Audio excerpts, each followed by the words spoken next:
Hey, salut à tous, c'est moi, Simplet. Vous savez, je crois que dans le foot, on peut remporter des titres de champion d'Europe sans avoir d'argent. Oui, c'est moi, Simplet. Vous ne me reconnaissez pas?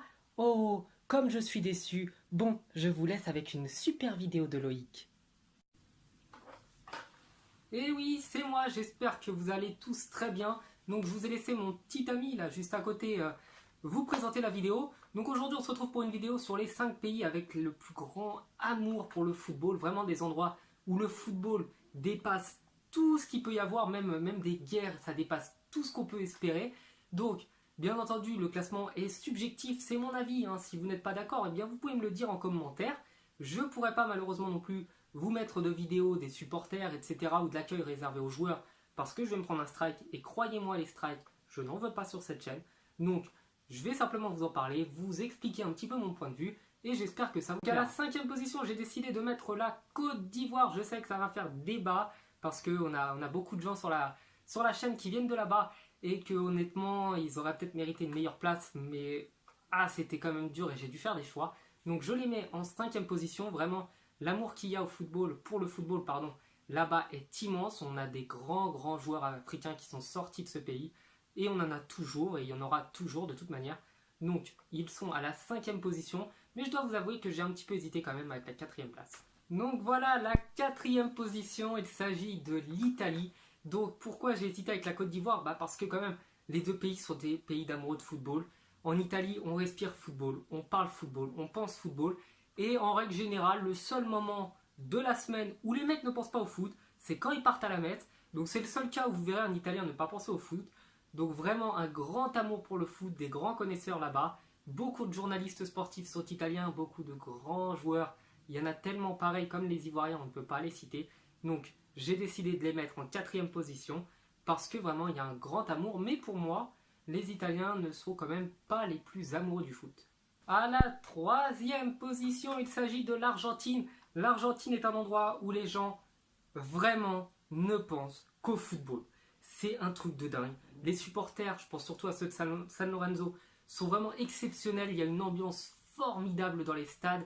Ça dépasse même, je pense, le cadre du sport parce que il n'y a aucun endroit, aucun autre sport, à mon sens, n'a réussi à ramener autant d'amour, autant de passion, autant d'abnégation, autant d'envie et de détermination que le football. Et en Argentine, c'est quand même quelque chose. Les deux, pour moi, les deux des 3 plus grands joueurs de l'histoire du football, donc à savoir Lionel Messi et Diego Maradona, viennent de là-bas. C'est pas pour rien. Ils font du football depuis qu'ils sont tout petits. Donc, ils sont 3e parce que vous verrez quand même que les deux devant, ils sont encore très loin. À la 2e position, évidemment, il s'agit de l'Algérie. C'est évident. On les a vus, les mecs, au mondial en 2014. Bon, là, je pense qu'on verra peut-être un peu moins de drapeaux algériens au mondial. Mais, les mecs, c'est simple. Quand il y a un match de l'Algérie et que vous allez dans un quartier à domination, enfin à dominance avec pas mal d'Algériens, vous ne pouvez plus circuler, tout simplement. C'est limite un jour férié en fait. Les boutiques algériennes vont arrêter de travailler, les Algériens vont prendre leur jour de repos ce jour-là, le métro il va être bloqué parce qu'ils savent que de toute manière ce sera impossible de le prendre. Donc moi j'ai vu, parce que je suis à Paris, les soirs où l'Algérie jouait en 2014, je ne pouvais pas passer ni à Barbès ni à Belleville.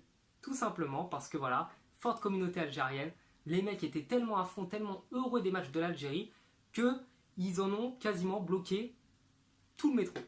Donc voilà, les Algériens sont en 2e position et je pense que le suspense ne va pas trop durer pour ceux qui sont en première place. Et voilà, la première position. Je pense que je vais commencer par vous expliquer déjà en gros pourquoi le Brésil est pour moi le pays des plus grands amoureux du foot. 3, 4, 5. 5 fois champion du monde les mecs. 5 fois champion du monde. C'est une équipe exceptionnelle, une équipe formidable. Ça fait 60 ans que tous les ans, le favori à la Coupe du Monde, c'est le Brésil. Les joueurs algériens sont sûrement ceux qui ont cumulé le plus de ballons d'or. Les joueurs brésiliens sont ceux qui nous font le plus rêver, sont ceux qui sont les plus techniques, qui sont les plus rapides, qui sont les plus vifs, qui font le plus beau jeu. Ils font tout à la perfection quasiment. Les joueurs brésiliens sont magnifiques. Magnifiques, attention, magnifiques dans le jeu. Hein. Mais les supporters, en fait, c'est eux qui les poussent. Et comme les joueurs et les supporters ont le même amour du ballon rond, depuis tout petit ils jouent, avec n'importe quoi ils sont capables de vous faire un terrain de foot, eh bien j'ai décidé de les mettre voilà en première place. Donc je pense que là il n'y avait pas de contestation possible. Les Brésiliens sont pour moi les plus grands amoureux du football et ben j'ai pas de conclusion. Voilà. Voilà. Bon, bah je sais pas. Attendez, je vais voir derrière le téléphone, j'ai peut-être une conclusion. Bah non. Bon bah j'ai pas de conclusion. Bon bah salut hein. À la prochaine. Ciao. Ah et puis abonnez-vous aussi, c'est cool quand même. Bye.